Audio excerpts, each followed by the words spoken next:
Hi, this is Sarah from Entropy Physiotherapy and Wellness, back with another episode of Asking for a Friend. So our next question is, how long should a pelvic PT internal treatment last, and should it hurt, and does it have to? The how long should a pelvic PT internal exam last is going to be variable.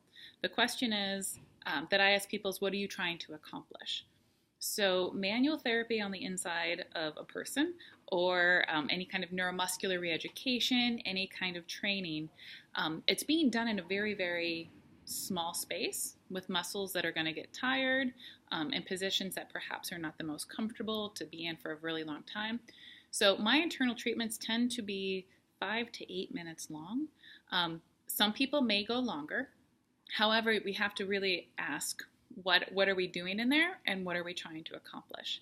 Because if a manual therapy treatment is supposed to make things feel better, if you can imagine having 20 minutes of a massage just like right here, not everything else, just right there, it would probably go from feeling kind of good, maybe, to perhaps more irritating, a little bit sore, a little bit maybe even bruised.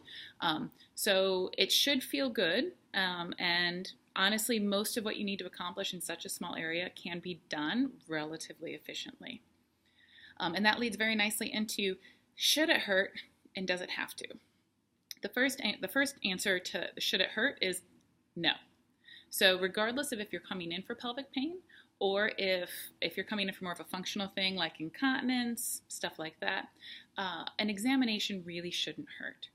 So if you're being assessed for pain, what I would say is that if you're being touched and something is hurting, that's the information we need to have. And then we can stop touching and making it hurt. So it'll just tell us where you're hurting and what kind of pressure you can tolerate. And that's as far as we need to go. If it starts to hurt, we should stop and make note. That's the information we need.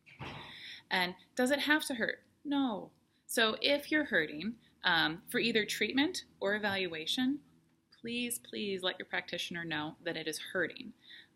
We wouldn't be accepting of any other intervention anywhere else. I hope that if someone says, I know you're hurting, I'm going to hurt you more, and then you'll feel better later. It's not really logical. So if it's hurting, please say something so that the practitioner you're working with can change the technique or perhaps further explain why it's uncomfortable. However, if you're perceiving it as pain, it's really important that you don't keep doing it. So I hope this was helpful. A quick recap: how long should an internal pelvic floor PT treatment last? Only as long as it needs to, and that really shouldn't be very long. Less than 10 minutes for sure. And should it hurt? No. And does it have to? No. So please, if you're getting help for pain or anything else and it is causing you more pain, give us a call or please let your practitioner know.